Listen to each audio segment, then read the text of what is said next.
Good morning लोगोफोर हम क्वारान्टाइननि day 2 दिनै सिखारनानै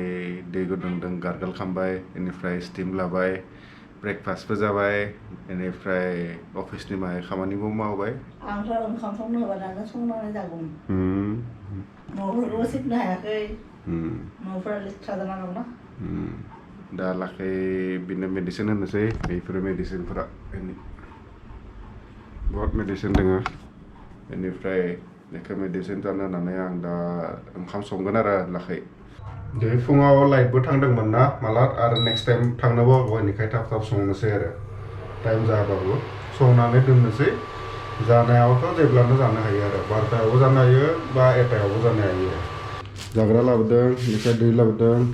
बे डास्टबिननि बेगबो गैयामोन बेखौबो बिहरबाय बेनिफ्राय बेखौथ' आं दाखालिनो लाबोदोंमोन बेखौ सेनिटाइजार 5 लिटार लाबोना दोनखादों आरो न'आवबो स्प्रे खालामो बेनिफ्राय बासन थासनफोरावबो स्प्रे खालामो आरो बेनिफ्राय बे दिल्ली गभर्नमेन्टनिफ्राय होनाय मेडिसिन आरो बेफोरसो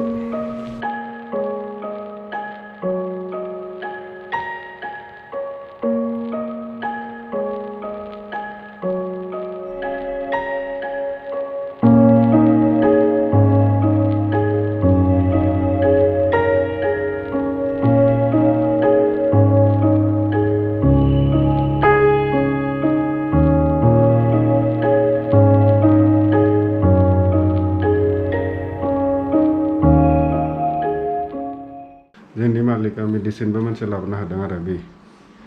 बे हमिय'पेथिक आरो R6 होनानै नोंथांमोनाबो बेखौ ट्राइ खालामनो हायो आरो डक्टर रेडवेकनि R6 दुमब्रुब्रु दैयाव 10 ड्रपसो होनानै बेखौ लोंबाय थानांगौ आरो सानसेयाव खनथाम बा खननै मिनिमाम लोंनांगौ आरो बेखौ 1 नाम्बार बिदि नाम्बार होना लादों आं सब बेलेग बेलेग नाम्बारजों होना लादों आरो 1 नाम्बारखौ गरसेल' जानांगौ सानसेयाव हाँ भैया इसमें 99 दिखा रहा है दूसरा वाला दिखा रहा है 87 ये नॉर्मल है ना भैया बिदिनो फन खालामबाय थायो दिल्ली गभर्नमेन्टनिफ्राय फन खालामै सोंहरबाय थायो आरो सानफ्रोमबो सोंगोन आरो बे आलुआ माहाय मोनलांबाय स्कवाशआ आरो 10 मिनिटसो नांबावगोन आरो दा बे फांखाम खैथा होनोसै आरो बेनि बोरै लांथार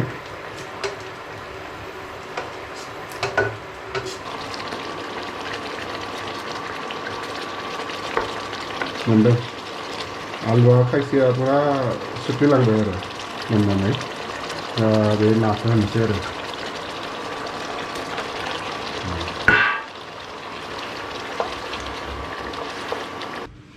आं अलि जिरायगासिनो लोगोफोर दा बि सब लाबोनानै होफैगोन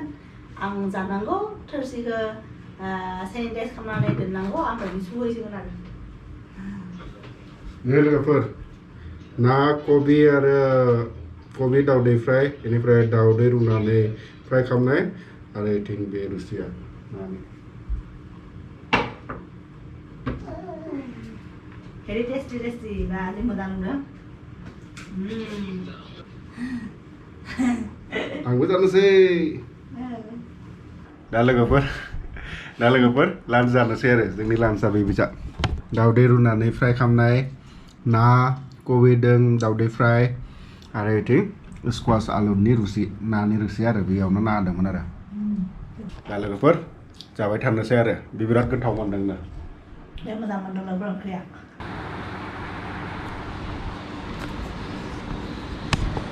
लोगोफोर बिराद बरिं माया उन्दुबाय सिरिमोनबाय सिरिमोननानै बिदिनो गोलांबाय थादों आरो मा खालामगोन लोगोफोर कफि लोंनोसै आरो एबार ग्रिन कफि सिखारबाय ओरैनो भिडिअ नायबाय थादोंमोन आरो दा कफि लोंनोसै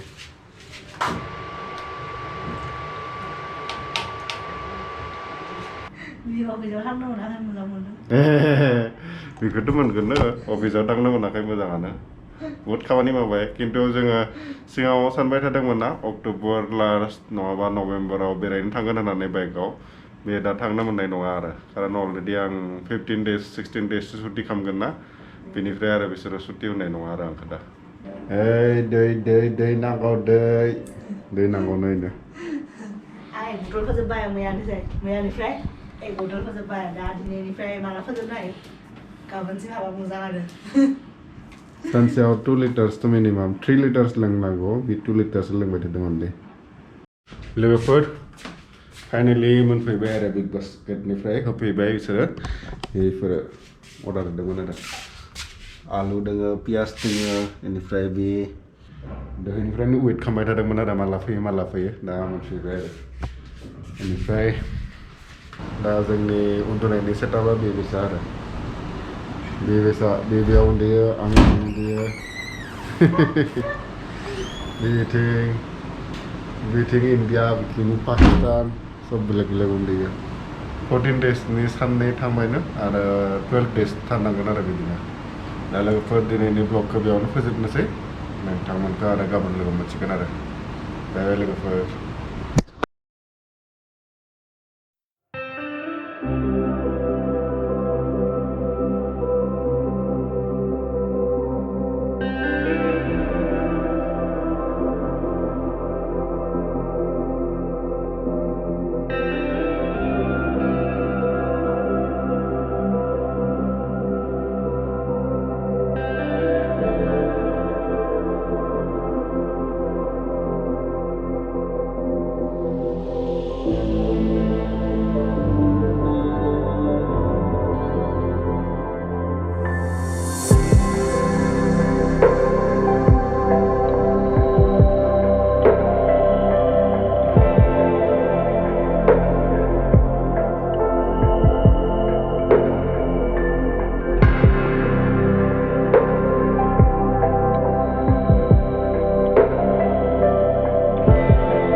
लोगोफोर डे 3 नि स्टार्टिं आरो दिनै फुङावनो आलु पराठा जाबाय बे मैया हरनिफ्राय आलु पराठा जागोन होनबाय थानाया हरावनो आं आलु बयल खालामनानै दोनदोंमोन आरो आं उन्दुनानै सिखारबाय दा आरो उन्दुनो ओंखारदों जेबो खामानियानो गैया खामानिबो मावनो हाया इसिङावबो थांनो होआ ओंखायनो आं बेहायनो जि उन्दुनो ओंखारदों आरो दा आरो बे पराठा बानायगासिनो बे पराठा मोनजानायनि उनाव आरोबाव उन्दुनोसै न'खौ सिबनांगौमोन दा सिबनोबो हायाना हासिबखौ दानखायाखैना बे उनाव सिबना होगोन आरो दा लेथ्रा जादों न'आबो उपाय गैला बे साननैसो बिदिनो खिसिर मिसिर थानोसै आरो पराठा लोगोफोर आलु पराठा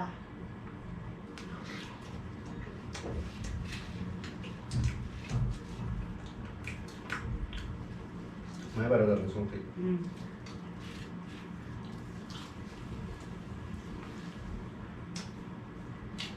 पराठाया बाखि सब थिगानो दङ खालि संख्रियासो बारा जादों आरो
गाना बे साननैसो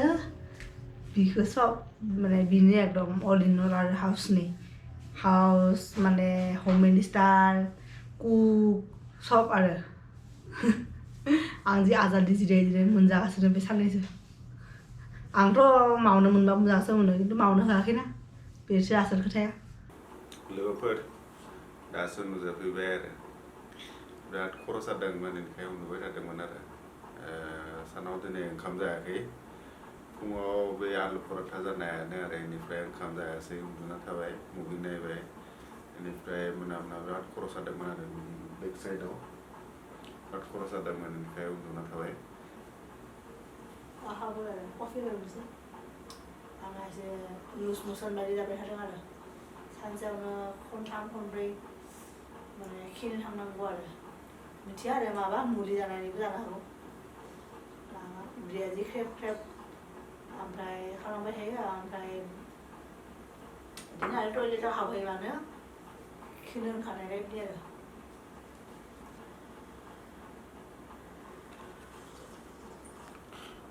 नोंथांमोना सोरबाबा मिथिनो लुबैनो हागौ आरो बे कर'ना भाइरासआ मा जायो बा मा सिम्पटम्स खिथियो जोंना सिम्पटम्स होननानै बिदि माबा खिथियाखैमोन स्टार्टिङाव बिना अनलि सानसे लोमजादोंमोन बेनिफ्राय साननै ना सानथाम बे मोनामनाय मोनाखैमोन आरो बेनिफ्राय बे आग्रायाव थांदोंमोन ना बे टाइमाव माइल्ड हेडेक जादोंमोन आरो बिना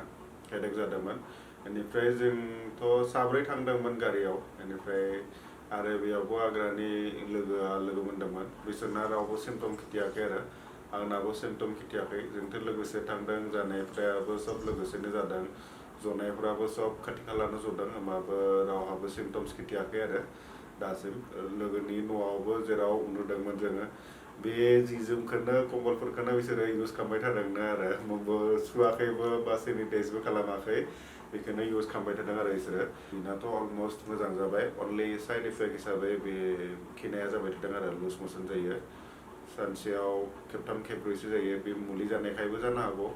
खारन बहुत हेभि दसनि मुलि होदोंना बे एन्टि फ्लुनि थाखायबो मुलि होदों बेनिफ्राय जिंकनि टेब्लेट होदों भिटामिन ए होदों बेनिफ्राय भिटामिन सिफोर होदों आरो दा आंहा मोनबो जायाखैमोन स्टार्टिंनिफ्राय बाट दिनै बिराद खर' सादोंमोन आरो मोना दा बे